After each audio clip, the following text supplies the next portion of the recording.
Hi friends, once again welcome back to T Blogs. It's me Tini Varghese from Avelikala. Okay, അഭിലാഷം എന്ന് പറയുന്ന ഫിലിമിൻ്റെ ഒരു റിവ്യൂമായിട്ട് ബന്ധപ്പെട്ടാണ് ഞാൻ വന്നത്. ഈ ചിത്രം ഈ അടുത്തിടെയാണ് OTT റിലീസായിട്ടുള്ളത്. ഷംസു സൈബ എന്ന് പറയുന്ന ഒരു ഡയറക്ടറാണ്, പുതുമുഖ ഡയറക്ടറാണെന്ന് തോന്നുന്നു. ടു ബി ഫ്രാങ്ക്, ഞാൻ ഈ ഫിലിം കണ്ടു.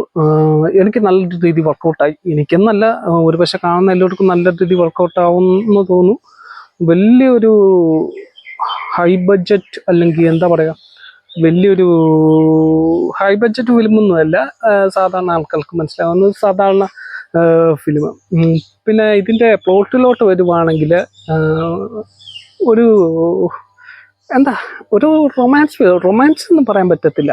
ഈ പ്രണയത്തിൻ്റെ ഒരു താഴ്വര അല്ലെങ്കിൽ അതിനപ്പുറത്തുള്ള ഒരു ഫീലിങ്സ് ഉണ്ടല്ലോ.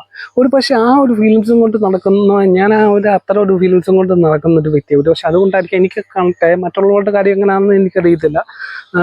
നല്ല രീതിയിൽ തന്നെ നല്ല അതിമനോഹരമായിട്ടുള്ള ഒരു ഫിലിം, അതിമനോഹരമായിട്ടുള്ള കാസ്റ്റ്. പിന്നെ ഇതിനകത്ത് നായികയായിട്ട് വന്ന തൻവീർ റാം നല്ല രീതിയിൽ തന്നെ അഭിനയം കാഴ്ചവെപ്പിച്ചു, നല്ല രീതിയിൽ പ്രസൻറ്റ് ചെയ്തിട്ടുണ്ട്. ആ കാസ്റ്റ് എനിക്ക് നല്ല രീതിയിൽ ഇഷ്ടപ്പെട്ടു കേട്ടോ. തൻവീർ റാം ഇതിന് മുന്നേ ഏതൊക്കെ ഫിലിമിൽ അഭിനയിച്ചെന്ന് നോക്കട്ടെ.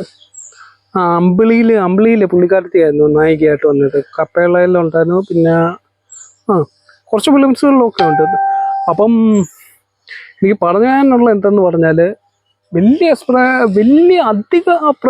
അധികമായിട്ട് പ്രതീക്ഷിക്കാതെ പോവുകയാണെങ്കിൽ ഒരു ആവറേജ് ചലച്ചിത്രമല്ല, ബിലോ ആവറേജ് ചലച്ചിത്രമല്ല, എന്നാൽ കൂടിയ ചലച്ചിത്രമല്ല. ഇതിൻ്റെ ആവറേജിന് നിൽക്കുന്ന ഒരു മിഡിലായിട്ടുള്ളൊരു നല്ലൊരു ഫിലിം.